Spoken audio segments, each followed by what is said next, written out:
Temos que parar e todos vamos olhar para dentro e observar-nos. Vamos olhar para o outro e tolerar. Vamos refletir de mãos dadas e vamos cantar a uma só voz. Não há tempo para lutar contra os versos. Não há tempo para a falta de lirismos. Temos que parar e todos. Urge a educação cultural.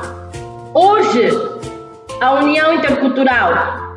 Urge a transformação da humanidade. Há que parar para aprender a escutar. Escutem! No dia 21 de março, assinalou-se o Dia Mundial da Poesia. Hoje e amanhã celebramos a poesia. E em português, que a poesia possa ser o alento e a luz, hoje e sempre, para todos nós. Que o Oriente se una ao Ocidente, de Macau para o nosso mundo. Esta pequena celebração combina a poesia com a música. Deixem-se levar pelo canto de textos poéticos e palavras sábias de poetas. Dancem ao som da melodia dos Dat Trio que entram nesta comemoração que finda com uma troca lírica.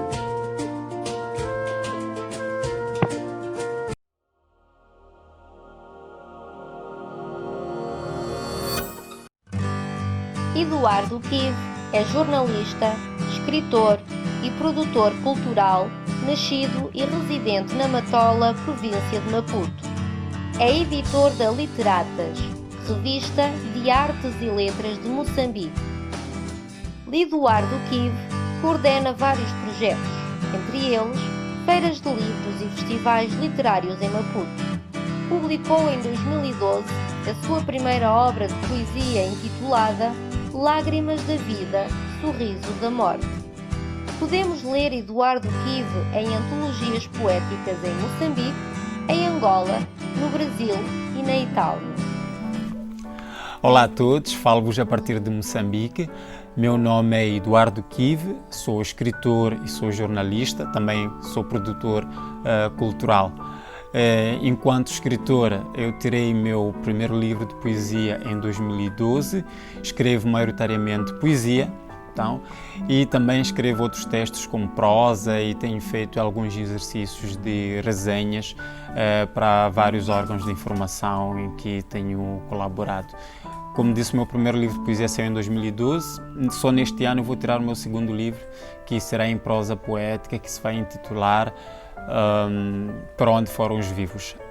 Sempre a minha poesia foi existencialista, não é? Sempre a refletir sobre os problemas contemporâneos. Este livro que eu vou tirar agora, sobretudo olha para as questões da humanidade, as questões de migração, as fronteiras espirituais, as fronteiras físicas. O mundo hoje se debate com a questão da importância do coletivo em pleno individualismo exacerbado. Então, uma forma de olharmos para os outros, desconstruir as fronteiras, desconstruir as paredes que nos isolam, não é? E, enquanto jornalista, sou editor da revista Literatas, que é uma revista muito importante aqui em Moçambique, que reflete a literatura moçambicana, mas também as artes e letras de Moçambique. E podem já agora acessar através do endereço www.literatasmz.org. Espero que gostem de ler e fiquem a par daquilo que se faz de arte aqui em Moçambique e em muitos países que falam em português também. Já agora estão convidados também a mandar os vossos textos para podermos partilhar neste espaço que é muito importante para os nossos diálogos.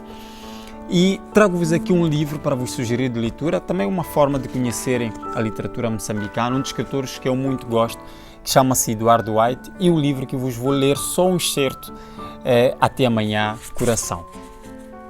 Até amanhã, coração. Não posso, infelizmente, viver-te com honestidade. Já penhorei o que havia de mim, foste empenhando tudo o que julguei ser o mais precioso. Agora, só me resta a dignidade para que convoque a coragem de dizer-te: até amanhã, coração. Vou partir sem te levar, partir para bem longe de ti. São incertos, este livro está em prosa poética, então é um dos mais disponíveis de Eduardo White. Espero que leiam e que gostem. E quero convidar para este encontro transatlântico, podemos dizer assim, multi-oceânico também, se quisermos, a escritora Sofia Mariotti, de Brasil, e também o escritor André Domingos, de Portugal. E boa conversa, bom convívio, bom intercâmbio a todos.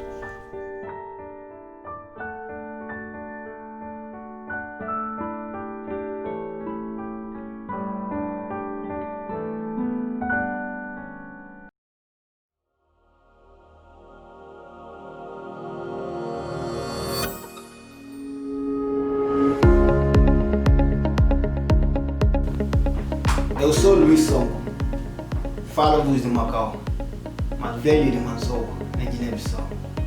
Tal qual como nos disse Eduardo Kivi, desde Matola, em Moçambique, vamos diretamente para o Brasil com o objetivo de conhecer Sofia Mariotti, que vive em São Paulo. Seguidamente, convido-vos a continuar a nossa viagem em Portugal. No Porto, vamos encontrar André Domingues, que certamente nos contará mais sobre ele e a sua obra. Boa viagem!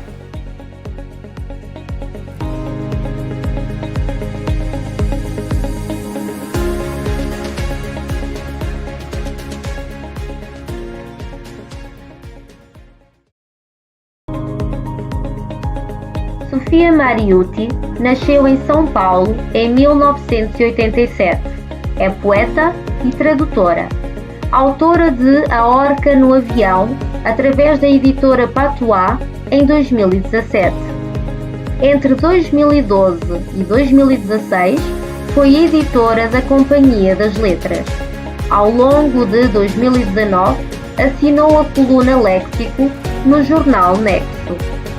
Sofia Mariotti é mestranda em literatura alemã na Universidade de São Paulo e, atualmente, trabalha na tradução da biografia de Franz Kafka para a editora Todavia. Oi, maior alegria falar com Macau nesse momento de confinamento.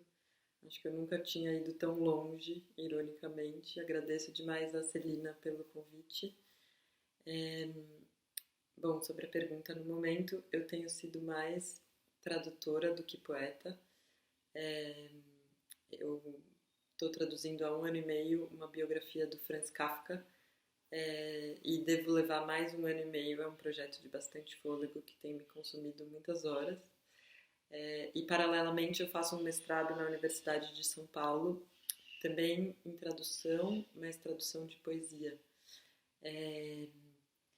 Eu vejo essas duas atividades, a tradução e a escrita de poesia, como complementares, porque quando a gente traduz um poema, eu acho que é um jeito muito bom de ler esse poema nos mínimos detalhes, de analisar, interpretar e praticar o estilo na nossa língua, imitar um pouco esse autor. Eu acho que a poesia parte da imitação e quando a gente traduz, a gente está imitando.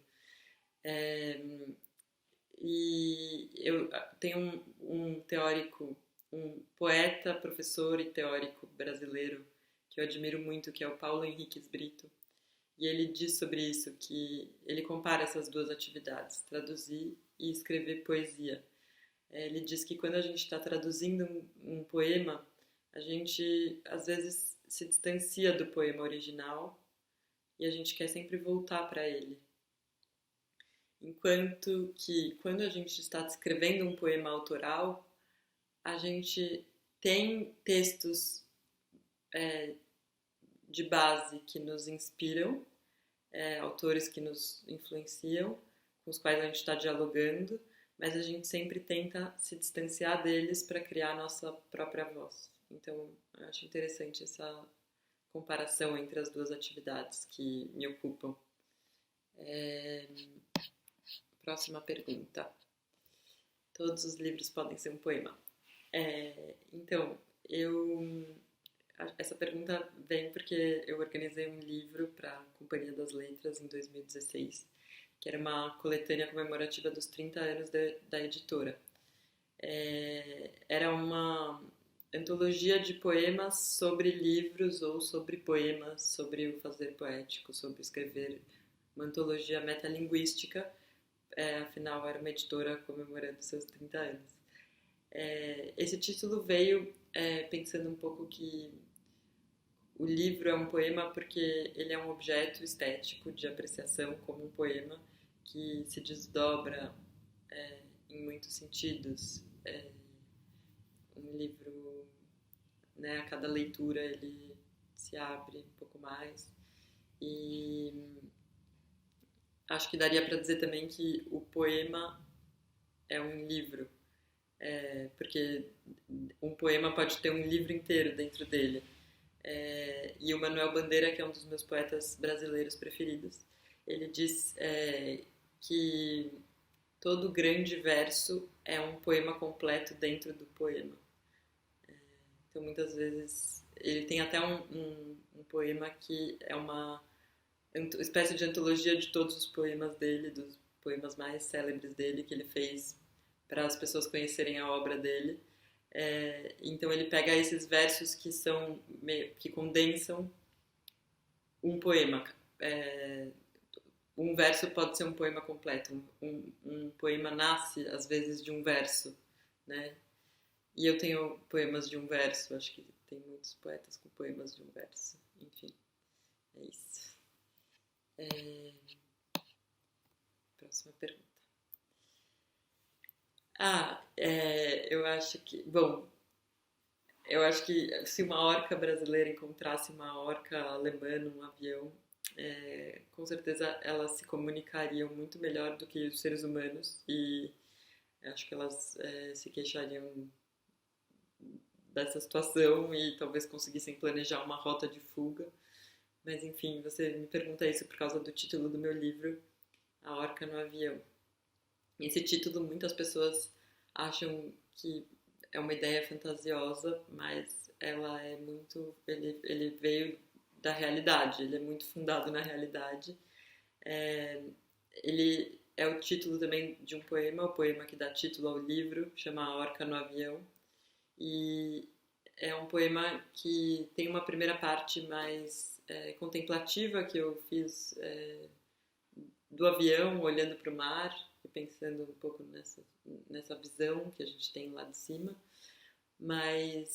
E depois eu fiz uma segunda parte do poema que, a partir de um filme que eu vi no Netflix, que está disponível para quem quiser ver, que chama Blackfish, e que fala sobre as orcas, mais especificamente sobre o tratamento dado às orcas nos parques aquáticos, como as orcas em confinamento vivem. E esse documentário me deixou muito espantada, especialmente nesse momento em que uma orca é levada de um parque a outro de avião. E essa imagem de uma orca num avião me pareceu tão absurda, o ponto a que o homem chegou de ter essa ideia de colocar um mamífero aquático desse porte, desse peso dentro de um avião, e o que essa orca deve ter sentido voando, né? Isso me deixou muito atônita.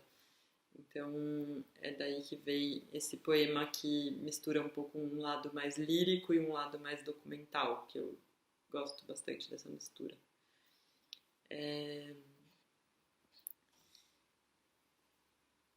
Seria um prazer enorme dar uma aula de literatura na universidade de vocês. Eu com certeza escolheria algum autor e obra da nossa tradição modernista que me influenciou muito, e eu acho que influencia muito os poetas contemporâneos em geral, assim. Os modernistas influenciaram os poetas marginais dos anos 70 e 80 no Brasil, e hoje nós somos influenciados pelos marginais e pelos modernistas, então é uma tradição que está muito presente. Por exemplo, eles já praticavam naquela época o poema piada, que ainda hoje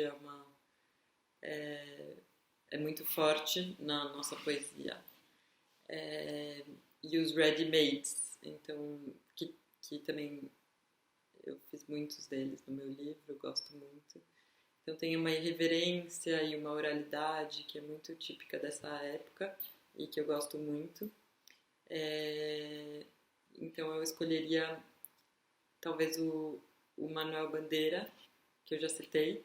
Não sei se vocês conhecem o poema tirado de uma notícia de jornal, mas é um poema que, como diz o título, o Bandeira fez tirando o sumo de uma notícia de jornal.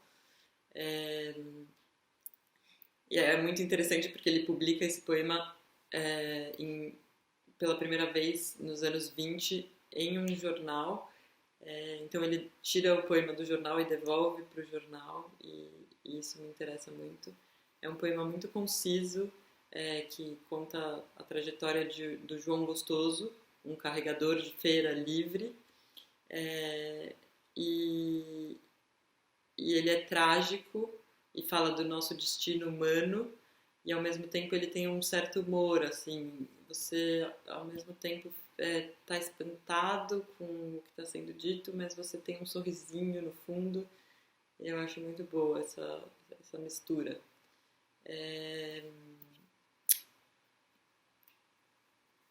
Personagens. Puxa, olha, eu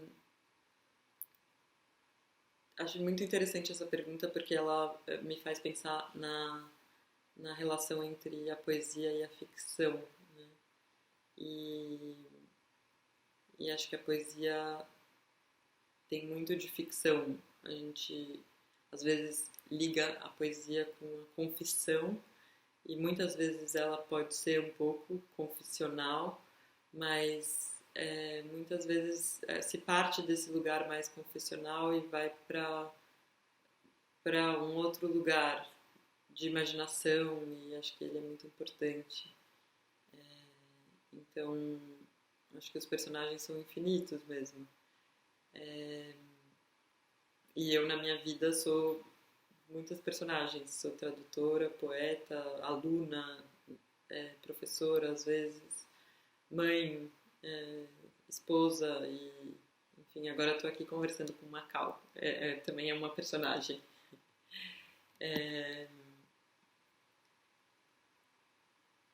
Então, missão. Difícil falar da minha missão. Queria levantar uma questão que é sobre a palavra poetisa, que tem uma poeta que eu gosto muito, que é a Alice Ruiz. Ela me disse uma vez que poetisa amortiza. Eu achei muito boa essa colocação, e ela defende muito que se use o termo poeta, que é o que a gente tem mais usado aqui no Brasil. Ela fala que se for para... o poeta é um substantivo de 2 gêneros, e se for para alguém mudar, que sejam os homens que usem poeto. E eu acho muito bom. Então, eu acho que eu faço poesia um pouco como quem canta uma música, assim. Uma vontade de me expressar e de criar coisas bonitas, sonoras, com ritmo e melodia e repetições. E acho que também um pouco para ecoar vozes de outros, para tentar ouvir essa voz de uma orca, ou a voz do tapeceiro que passou na minha casa, ou a voz dos estudantes secundaristas que estão fazendo um protesto no Brasil, a voz das mulheres. Tem um pouco disso também na minha poesia, desses pautas mais sociais e políticas. Acho que eu estou sempre tentando dar voz para essas vozes mais que às vezes não são tão ouvidas. Enfim. Eu me sinto muito integrada na literatura brasileira contemporânea. É um cenário muito, muito rico que a gente está vivendo aqui agora, cheio de eventos e publicações e podcasts, e um sempre cita o outro, um puxa o outro pela mão. É muito legal. Acho que é muito importante tudo isso. Só o que me dá vontade, sendo acolhida nessa comunidade, é de escrever mais e escrever melhor, para fazer jus a isso, assim, a estar nesse lugar de poeta. Literatura infantil também para adultos, com toda certeza. Eu sempre suspeitei disso. Eu já tinha traduzido alguns livros do alemão, alguns livros infantis. Tenho uma grande amiga editora de infantis e ela me dava um pouco essas noções de que literatura infantil não tem exatamente idade, não tem faixa etária. E agora que eu tenho uma filha de 2 anos, só com a chegada dela eu entendi a verdadeira dimensão disso, assim, de como os livros infantis podem ser imensos, como o verso pode ser um poema, né? O livro infantil também se desdobra em muitas leituras. As crianças gostam de ler e reler os livros. Eu acho que isso é um super desafio para a gente, para os adultos, que depois de uma leitura assim que já deu, agora vamos fazer outra coisa. Esse pensamento mais burguês, assim. E a gente aprende muito. A cada leitura o livro mostra uma coisa nova que você não tinha percebido, e a gente aprende muito com as crianças também lendo. E eu tenho lido muitos livros políticos para crianças. Tem um que eu gosto muito que chama O Muro no Meio do Livro, do John Adji, e que fala muito desse momento que a gente está vivendo, enfim, porque tem um muro no meio do livro e o soldadinho que está de um lado do livro tem a certeza de que ele está do lado seguro do livro, e que é bom ter um muro no meio do livro, porque ele está seguro. Do outro lado tem um ogro que vai comer ele, e eu acho muito bonita essa imagem, assim, me fez pensar muito na situação, especialmente, assim, Estados Unidos e México, que está aqui muito perto da gente, ou mesmo em São Paulo, a cidade que eu vivo, a fronteira, as pessoas têm casas com muros muito altos, e a gente tem uma periferia muito distante no modo de vida, e o que está muito perceptível agora, nesse momento de vulnerabilidade, as populações mais vulneráveis estão sofrendo muito mais. Enfim, e esse livro mostra um pouco como desconstruir esses muros, e é um livro infantil, e ele não é um livro infantil, ele é maravilhoso. Acho que é isso. Muito obrigada, Celina, e muito bom conversar com a Macau. Espero que a gente converse outras vezes. E é isso. Um grande abraço.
Olá Celina, olá Macau, muito obrigado pelo convite. Vou ver se consigo responder sucintamente às vossas perguntas. E então, desde logo, a primeira pergunta que vocês fizeram, que é muito curiosa, é o que é que eu perguntaria prontamente à poetisa Sofia. Então, perguntar-lhe provavelmente uma coisa muito difícil de responder, uma coisa impossível. Deve-se perguntar aos poetas coisas impossíveis, para eles tentarem responder com a impossibilidade da linguagem, com a sua própria mestria, com a sua própria escrita. E perguntar-lhe então qualquer coisa como, e ponderando um bocadinho os tempos presentes, porquê é que a harmonia não vem? Porquê é que a poesia é incapaz de trazer harmonia? Ou se a traz, é de um modo fugaz, é de um modo rápido, que nunca fica entre nós. Portanto, eu acho que essa pergunta, deixaria essa pergunta no ar para a Sofia: porquê é que a harmonia não vem nestes tempos e em todos os outros? Em relação ao meu espaço-tempo para a escrita, eu acho que é cada vez mais difícil de escrever, por um lado, é cada vez mais intermitente o espaço para a escrita, mais precário, e o tempo também, mas também é, por outro lado, há uma espécie de omnipresença, ou seja, há uma certa disseminação do espaço e do tempo da escrita, desde logo através dos estímulos que nós recebemos da realidade que nos rodeia, dos livros, das experiências que temos, e portanto escrever não é só colocar em palavras aquilo que nos parece digno de fazer. É sobretudo, escrever é também pensar, não é? Pensar é uma espécie de proto-escrita, não é? De escrita prévia. É também sentir. Sentir também já é um processo de escrita. É também ler, não é? Sobretudo, fala-se muito da ideia de leitura criativa, de leitura, de que o leitor também é um criador, e de facto é verdade isso. Não há nenhuma leitura rica que não seja criativa, que não seja ativa e que não seja criadora também ela, de significado e de outras possibilidades de escrita também. Portanto, eu acho que o tempo e o espaço da escrita estão disseminados por um lado e também, ao mesmo tempo, também são cada vez mais difíceis de conseguir em termos mais prosaicos. Ou seja, no meio de tanto ruído, de tanto estímulo, por vezes mau, como é o caso do mundo contemporâneo, no meio de tanto estímulo mau, de tanto ruído, é muito difícil insonorizar o espaço, insonorizar o tempo e haver uma espécie de distanciamento que é sempre revelador e que é sempre necessário para a prática da leitura e da escrita. Há uma frase de Baudelaire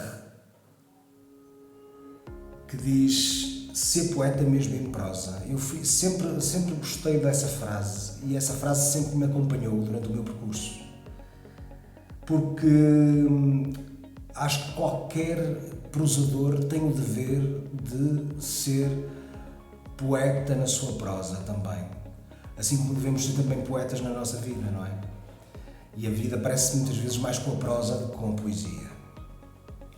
Acho que esse adágio, essa máxima de Baudelaire, diz-nos que o lirismo deve estar presente como meio salvífico, como forma de salvação.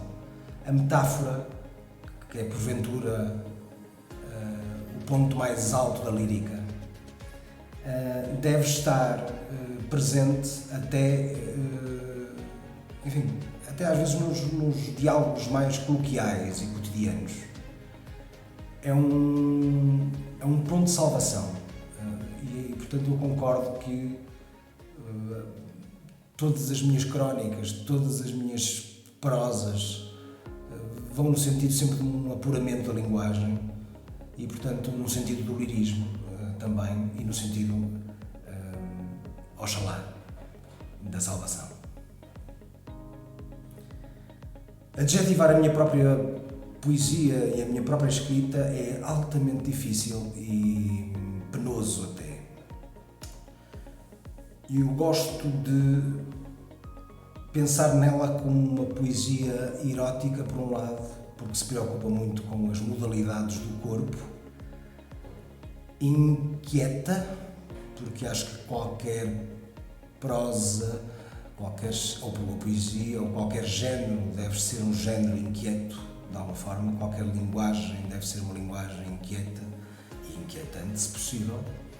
Musical, porque a música é muito importante na construção do ritmo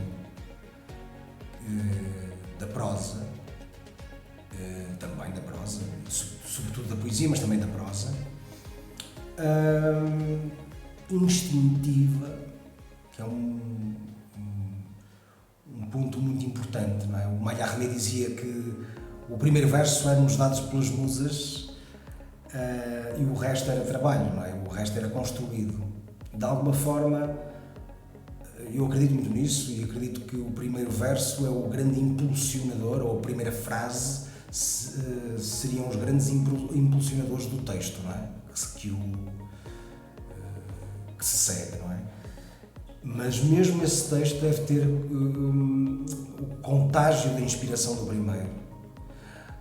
Ou os versos que se seguem ao primeiro verso inspirado devem ser, ou poderão eventualmente ser só produto do trabalho, mas também devem ter o contágio da inspiração do primeiro. E isso é muito importante, na minha perspectiva.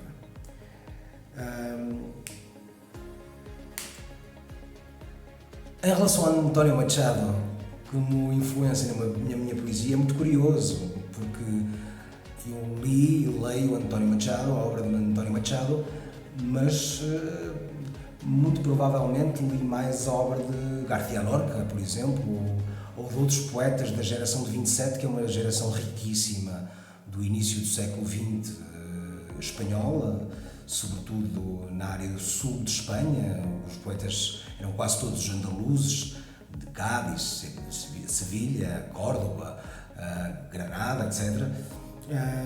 E, portanto, eu acho que sinto mais proximidade com alguns poetas da geração de 27 do que, por exemplo, com a poesia do António Machado, que é belíssima, mas que de alguma forma está mais afastada das minhas leituras correntes. Há um poeta muito curioso em língua hispânica que de alguma forma muito surpreendente, eroticamente surpreendente, que se chama Gonzalo Rojas,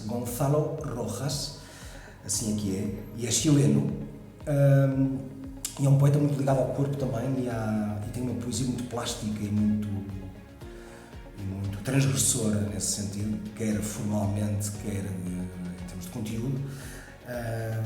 E é um poeta que eu gosto particularmente, mas eu gostaria de citar 3 poetas talvez cuja intensidade, cujo ímpeto, cujo fulgor ainda hoje me surpreendem. O Eugênio Andrade, que eu conheci, tive a sorte de o conhecer ainda, e que tem realmente é provavelmente o poeta português com mais relação com o mundo, com aquele mundo que eu falei, da geração de 27 e esse mundo hispânico.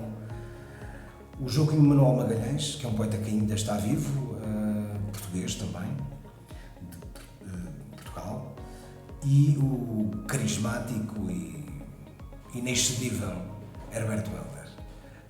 Poderia acrescentar a Luísa Neto Jorge, que é uma poetisa muito interessante e muito imponente no nosso panorama nacional. As ideias, para mim, vêm de 2 sítios. Vêm dos livros e da vida. Sem vida não há ideias, não há livros, e sem livros a vida torna-se um bocadinho mais atenuada e a ideia é que os livros possam, de alguma forma, surpreender aquilo que é mais ou menos previsível numa vida. Portanto, eu acho que todas as ideias vêm do ângulo pelo qual nós conseguimos ou não ver a vida e pela perspectiva sempre surpreendente, quando é boa, da ficção, da poesia e mesmo do ensaio, não é? Fala-se pouco do ensaio, mas o ensaio também é um género que pode subverter e pode revelar, pode ser um género muito revelador. Como nós sabemos, já não há fronteiras nítidas entre realidade e ficção.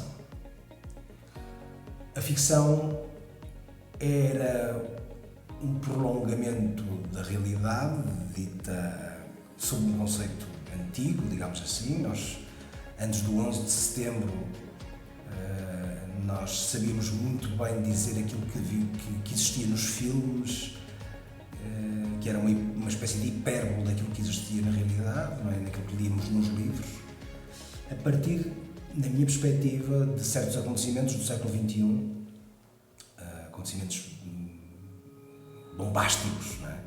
Terrivelmente bombásticos, nós perdemos a noção do que é a realidade e do que é a ficção.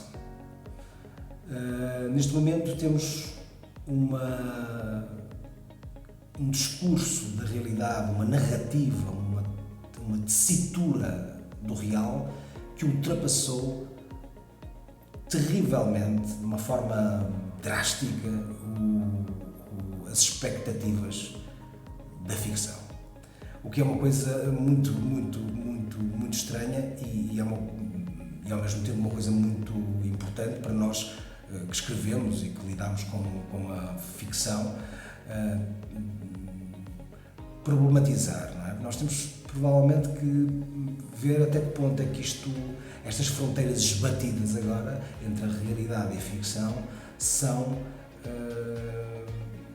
vão dar a outro paradigma qualquer, não é? Vão dar a outro modelo de construção da própria realidade, não é? E portanto pode ser uma coisa muito curiosa para analisarmos.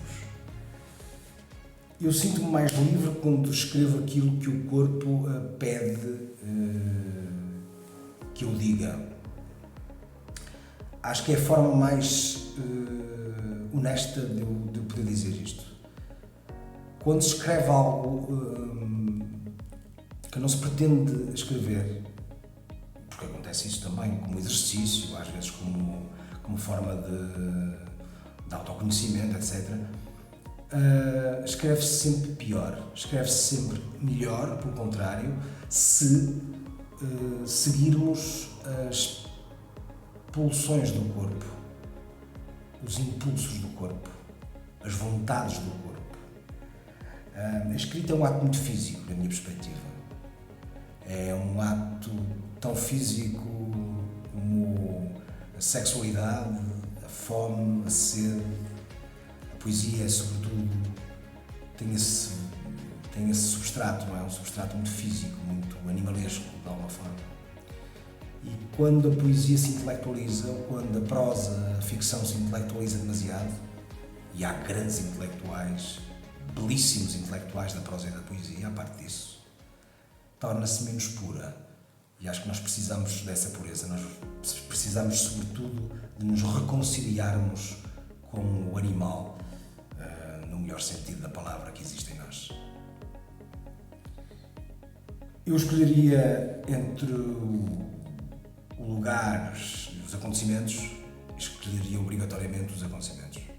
Os acontecimentos são o sítio onde todas as coisas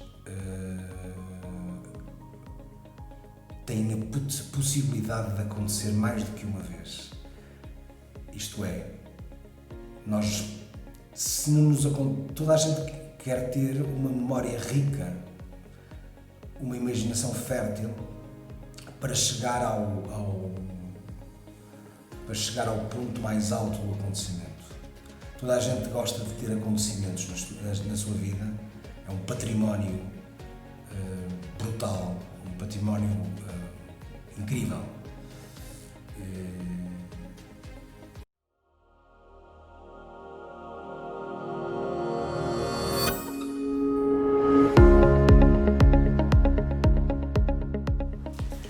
André Domingues, a nossa viagem poética em português já cruzou 3 continentes. Eu sou Mamadou Fati e também vos falo de Macau, mas sou de Accra, da Guiné-Bissau. Tenho a certeza de que a nossa poesia e a nossa língua alcançarão todos os membros da CPLP, a diáspora portuguesa e até o mundo. Por ora, recomendo que, daqui de Macau, vamos até a África, até Cabo Verde, para ir no encontro de uma escritora muito especial. Até já!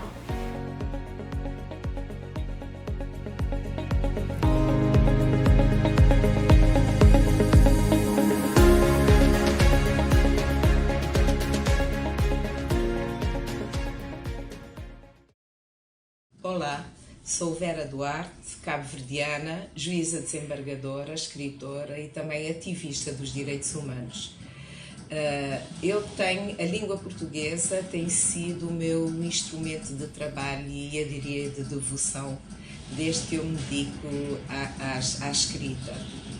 Tenho já alguns livros publicados, comecei com a poesia, mas agora estou também na prosa e há 2 anos completei 25 anos da minha primeira publicação, que foi exatamente um livro de poesia, O Amanhã, a Madrugada. Eu tenho utilizado essencialmente a língua portuguesa para a minha escrita, como eu disse, escrita poética e escrita em prosa, e ela que me permite chegar a lugares tão diferentes e tão distantes como seja países em África, Ásia, América, Europa, e permite-me também chegar a todo esse universo da CPLP e das diásporas portuguesa e cabo-verdiana espalhadas pelo mundo. Assim, o meu tributo vai sempre para a língua portuguesa, que segundo o Amílcar Cabral, que foi o líder da nossa luta de libertação nacional e fundador da nossa nacionalidade, classificou a língua portuguesa como a melhor herança que o sistema colonial nos deixou.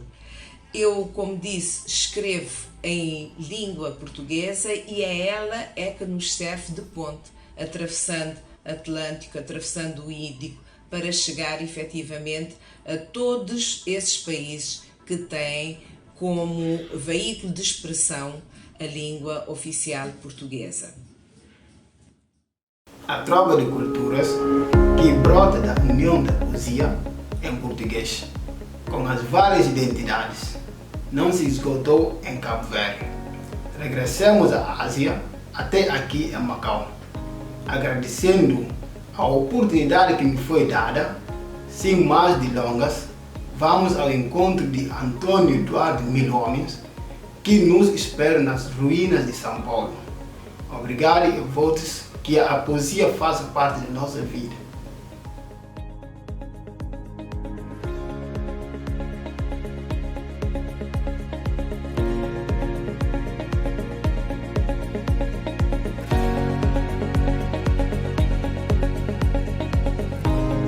Residindo atualmente em Macau, Antônio Duarte Milhomens nasceu em Lisboa a 9 de outubro de 1949. Desenvolve desde 1974 a atividade de fotógrafo, na qualidade de profissional desde 1984. Organiza e ministra desde 1989 cursos e workshops de fotografia. Realizou 22 exposições individuais de fotografia e participou em 27 exposições coletivas de fotografia e arte. A escrita, essencialmente poesia, é outra das áreas que ganha expressão na sua atividade criativa, com participação em várias coletâneas. Editados até à data, destacamos Vida ou Morte de uma Esperança Anunciada, em 2010, com edição de autor, Universália, em 2019, de temas originais em Coimbra, e Poemografia de Macau, em 2019, com edição do Instituto Cultural de Macau.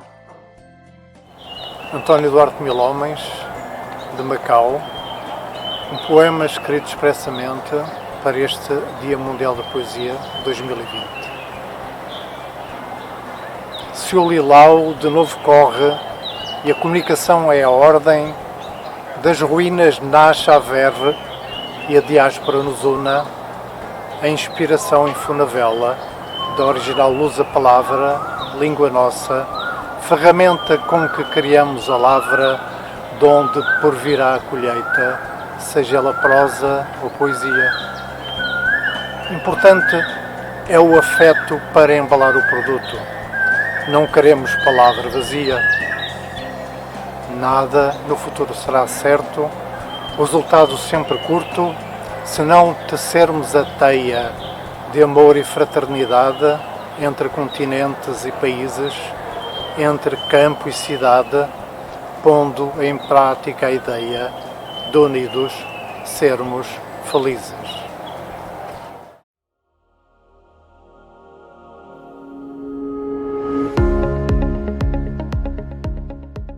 Sofia Mariucci, André Domingues e Rosiane Veiga encurtaram distâncias e deram provas da união entre o Brasil, Portugal e Cabo Verde. Continuemos a nossa viagem poética. Visitemos agora Timor-Leste e sigamos para a África, Angola, Guiné-Bissau e São Tomé e Príncipe.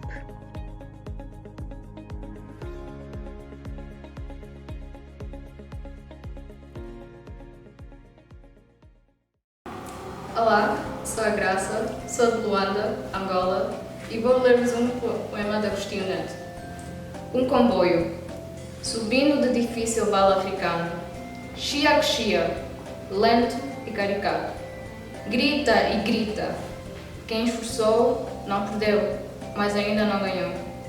Muitas vidas ensoparam a terra, onde assentam os raios e se esmagam sob o peso da máquina e no barulho da terceira classe. Grita e grita, quem esforçou não perdeu, mas ainda não ganhou. Lento, caricato e cruel, do comboio africano.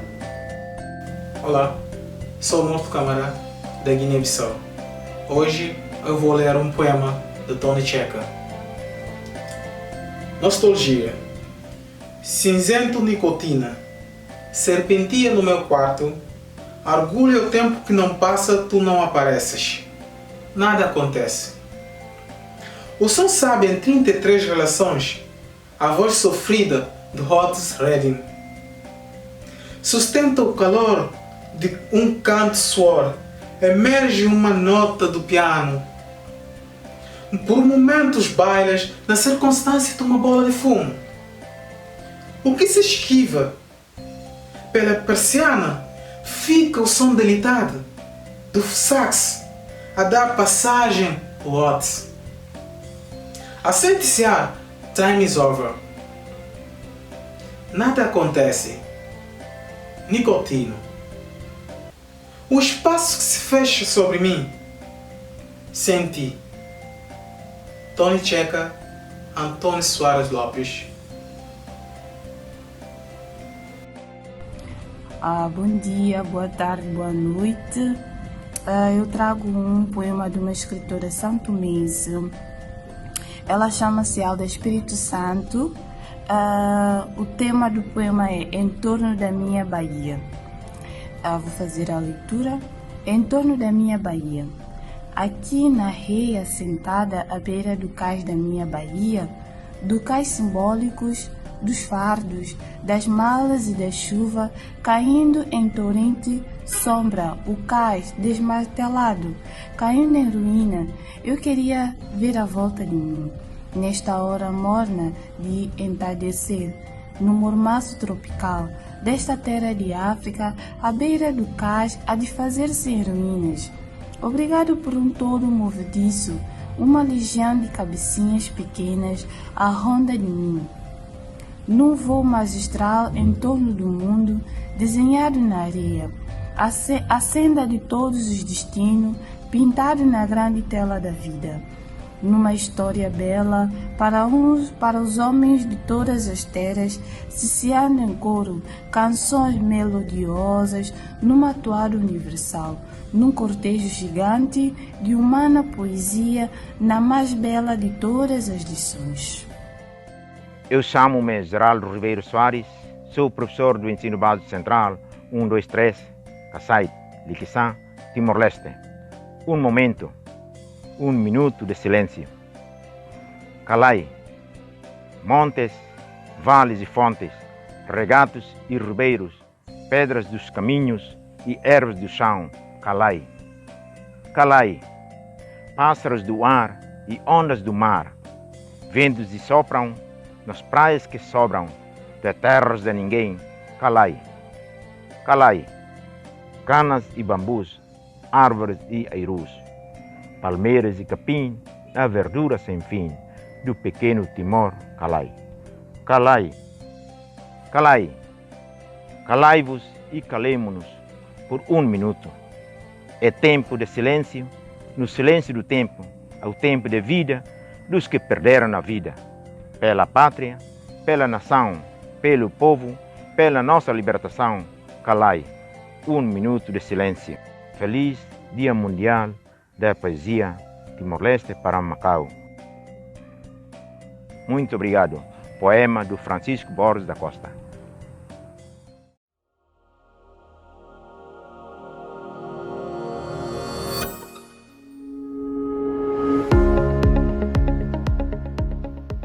Os DAT Trio são um grupo recentemente formado. Composto por músicos de 3 contextos e continentes diferentes, Ásia, Europa e América, o grupo assume a diversidade como tema central. Motivados pela sua paixão pela música jazz, as suas performances são compostas por temas swing, bossa nova, funk, baladas, pop e fado. De entre as participações dos DAT Trio em eventos, destaca-se o Festival Rush de 2019, em Macau.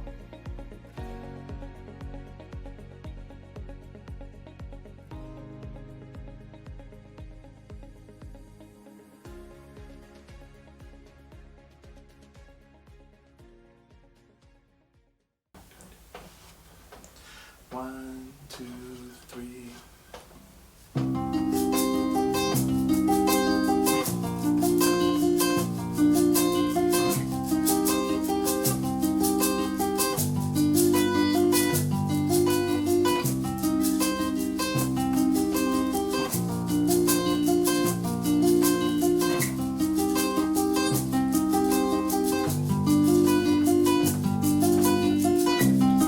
Quem mostrava esse caminho longe,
Olá! Olá, Celina. Como estás, Pablo? Ótimo, Celina. Diz-me. Chegou a nossa hora, vamos viajar. Que bela ideia, Senta, Pablo. por favor. Sabias, Celina, que as noites são como bebés que clamam por perdão pelo simples fato de terem nascido? Contudo, Celina, as cidades que repousam hostis na escuridão da noite fria, tão fria que chega a ser gelada. O nevoeiro invade a rua, o prazer some em sua imensidão e é levado pela imensa solidão.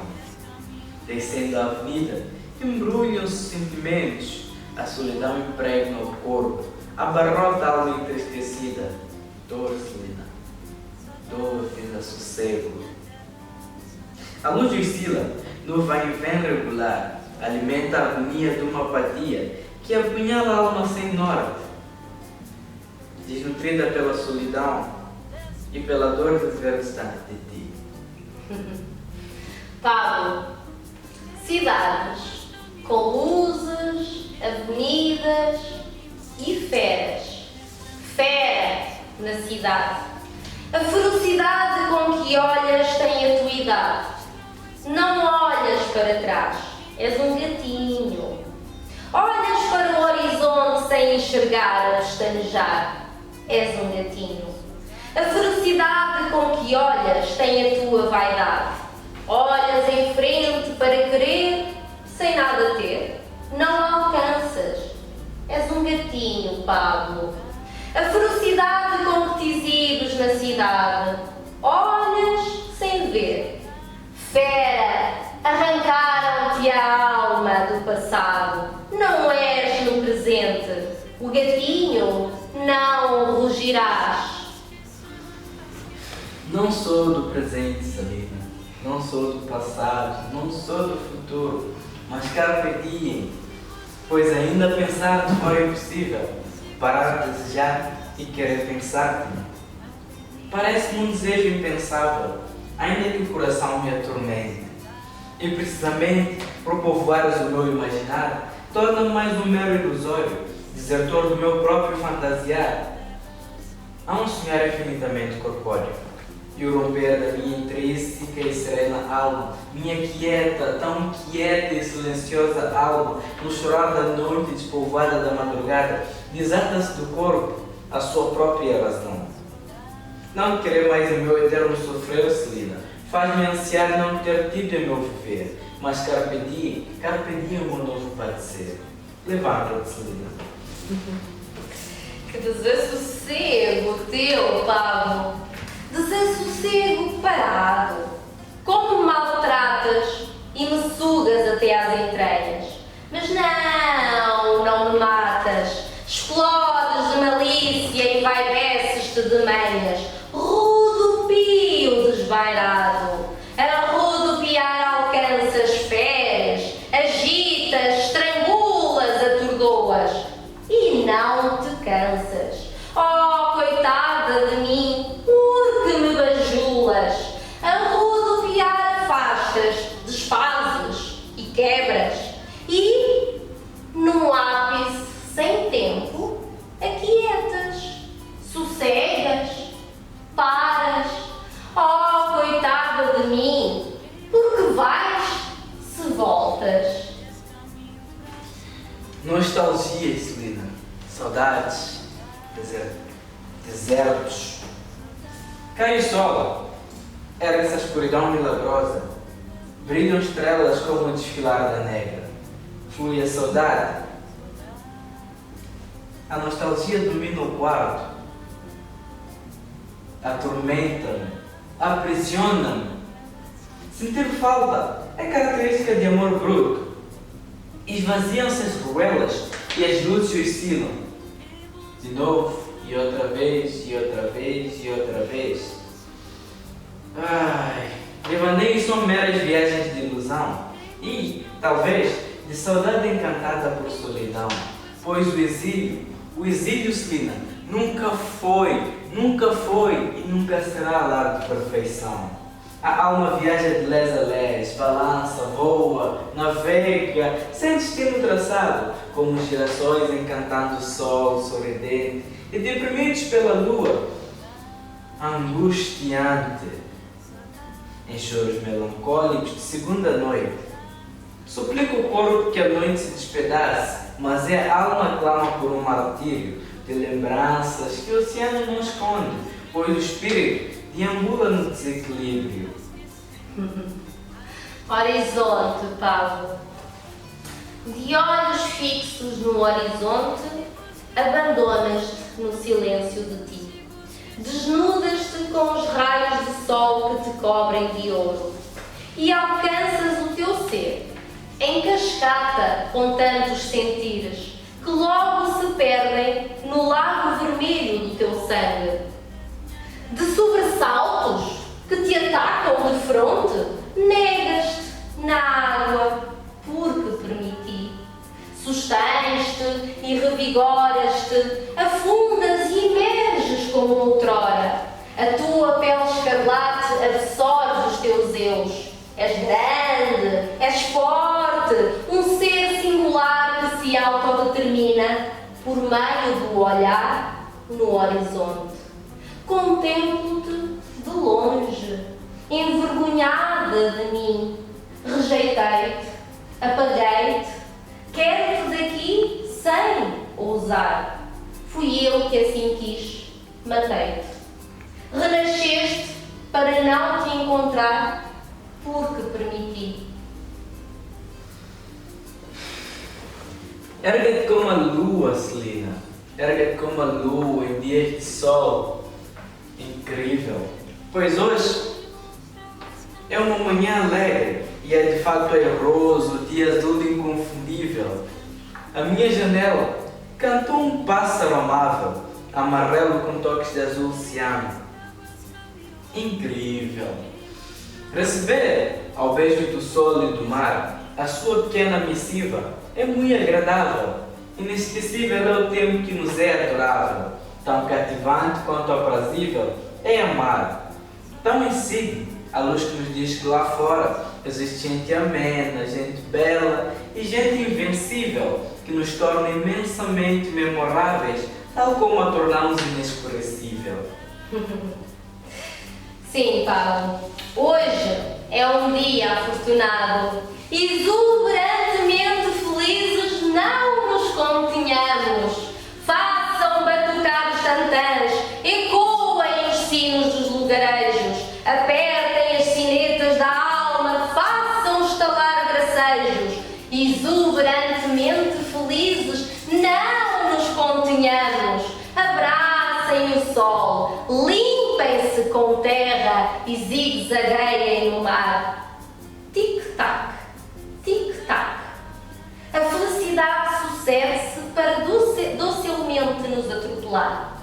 Exuberantemente felizes, não nos continhamos. Não tenham medo e permitam-se alcançar o horizonte. Aprendam nas estrelas, enxerguem o vosso chão e atravessem a ponte. Estamos no céu, Pablo. Deixámos de estar para ser felizes.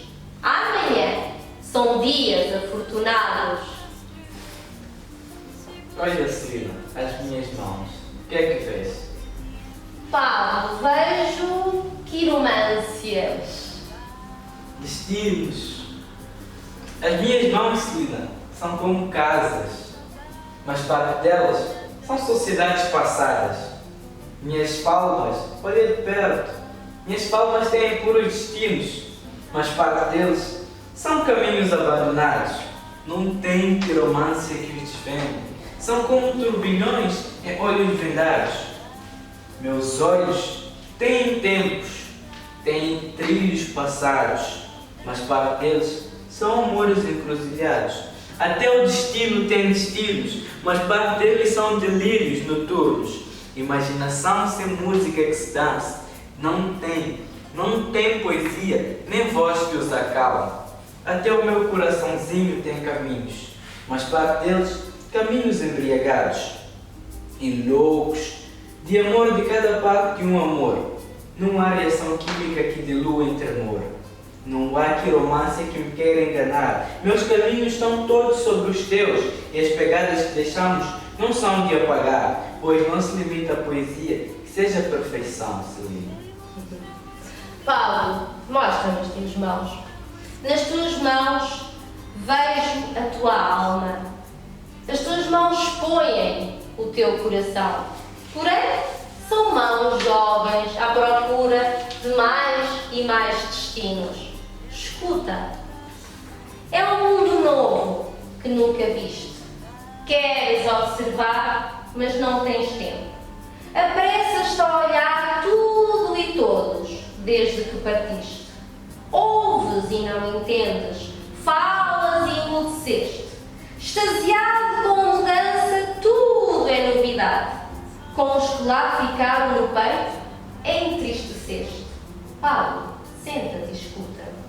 Pela mão da filiação, obrigado, fugiste. Para trás ficou tudo, sem que te desses conta. As brincadeiras, os segredos, e nem sentiste. És recebido, sem ser acolhido. Numa confusão de vozes mudas, cegas e obedeces, sem compreender.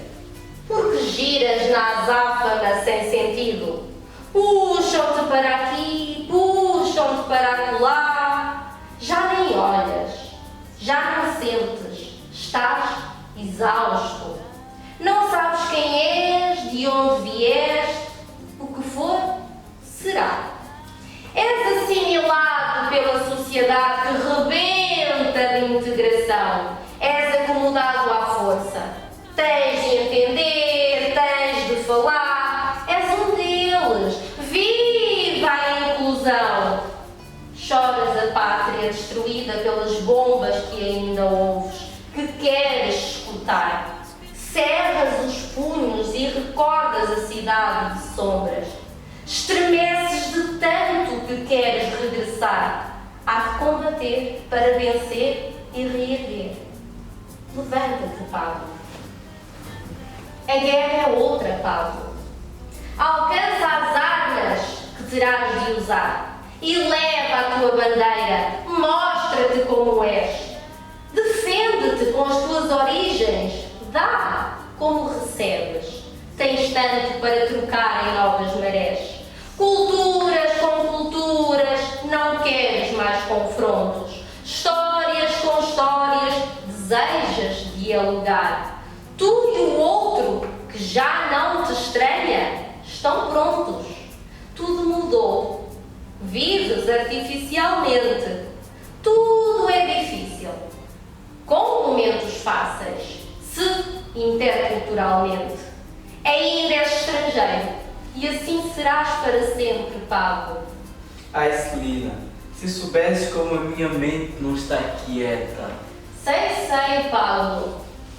Canta-me.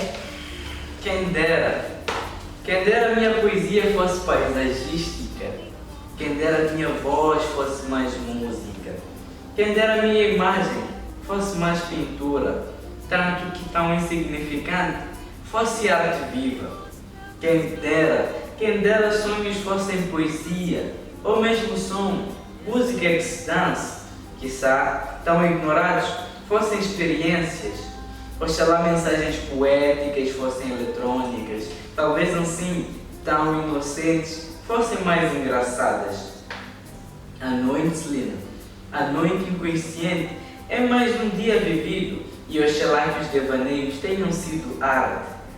Basta do nascer de sol simples e encantado, porque assim, tão lindo, era mais aproveitado. Quem dera a natureza tivesse mais ouvidos, quem dera ouvisse, quem dera pudesse ouvir a sua pura exaltação, saída desses faceados de homens encurralados. Talvez assim, estrangulado, se erguesse sempre. Como te compreendo, Pablo. São tantos os temas, não é? Puxa da fita e vamos medir prosas em jeito de versos. Traz a régua e vamos endireitar os controversos. Apruma-te e agarra a pena que mergulharás no tinteiro. Isola-te com todos e esquece tudo o que não foi verdadeiro. São tantos os temas, Pablo. Da lista exata saltas com asas para a abstração que te deixa ficcionar. Da lista humana corres sem pernas para que te possas libertar. Um viva às ciências, às exatas e às sociais. Aplausos às ciências, as diretrizes dos simples mortais. São tantos os temas, Pablo. Apanhemos a Analepse e viajemos até ao passado. Não! Vamos de prolepse até ao futuro. Elipse-se tudo. Sostenhamos-nos no momento que nos é dado. Elipsem-se todos. Fiquemos por aqui, no escuro. São tantos os temas, Pablo, que surgem, logo fogem, que se impõem, logo são nada. São tantos os temas. Que importam os temas se não há temáticas? Que importam os temas se não há conteúdo? São tantos os temas como as ideias metálicas que friccionam, chocam e ecoam um som inaudivelmente agudo. São tantos os temas, Pablo. Pablo, tenho um pedido. Leva-me à África. Anda, vem comigo, pois na minha terra, distante e incrível, tem samba, tem marabenta, ritmo que adora o mar, o luar, que adora o balançar das ondas, pois balança conosco. Tem amor, tem cor bonito como o braço mágico, com paz em centro de guerra, com choradeira, pois nós nunca sentamos em uma cadeira, vamos em frente. Tem morna, tem fundaná, tem muito coçadeira. Nós viola, vem lá de conserva, como batu. Tem nós, tem voz que faz música bonita. Tem muito saudade na cababa, como a mata, gorongosa e maiombe, gigantescas.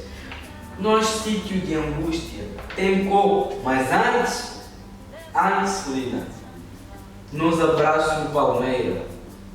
Tem eu que é jambi, que é um miscigenário. Tem tilole, arte que nunca deu choradeira, mas é choro, desde que já era uma sementeira. Tem zungueira, zungueira, mulheres incríveis que voam, afundam e voltam a voar. Com coragem de uma lioa, como um nambuangongo de frente da alma colona, que zunga, zunga, zunga, como de passarinho, e de grito chamativo, Celina, de grito chamativo, serve a boca esfomeada. Também tem quem fala espanhol, mas é nus. Um bebê de arte, união e timbila. Som magnífico. Comunhão é só bom quando é minhos. Por isso, me crebu, minha crioutuguês sofrida. Canimambo. Tão bonito, Pablo. Canimambo. Venham para a nossa orquestra. Por favor, parem de desafinar. Esta é a nossa vida. É por ela que temos que lutar. Obrigado. Obrigada eu, Pablo. Os teus textos são lindíssimos. São incríveis os teus também. Tchau. Tchau.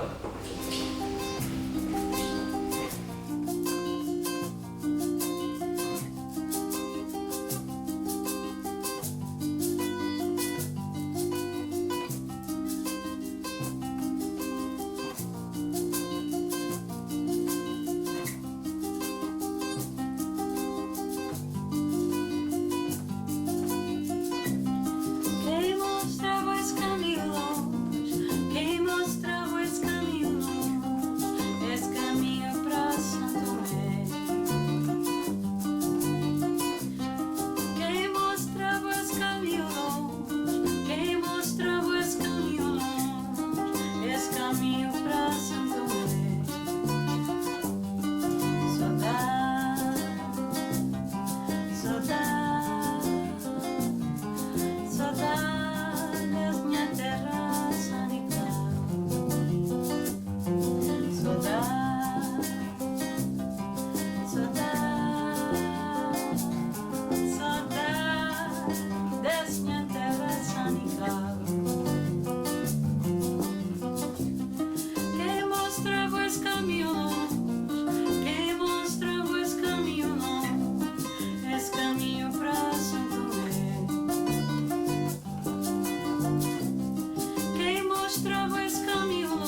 1, 2, 1, 2, 3.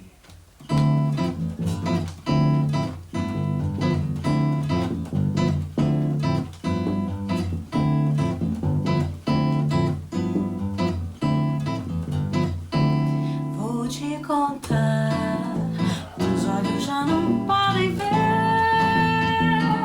coisas que só o coração pode entender. Fundamental é mesmo, é impossível ser feliz sozinho. O resto é mar, é tudo que eu não sei contar.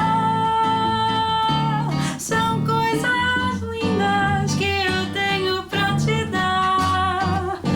Vem de mansinho, brisa e me diz que é impossível ser feliz sozinho.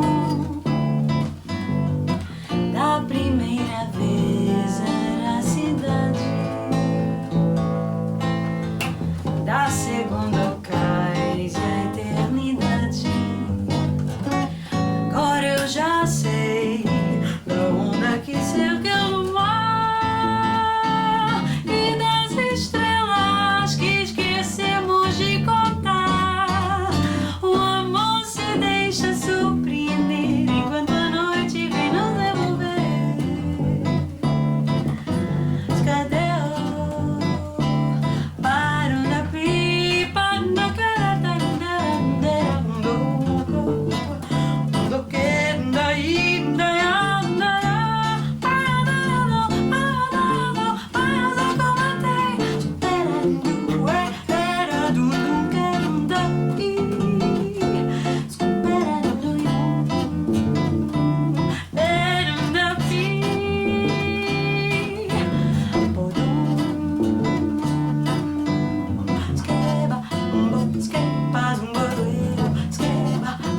Skeba,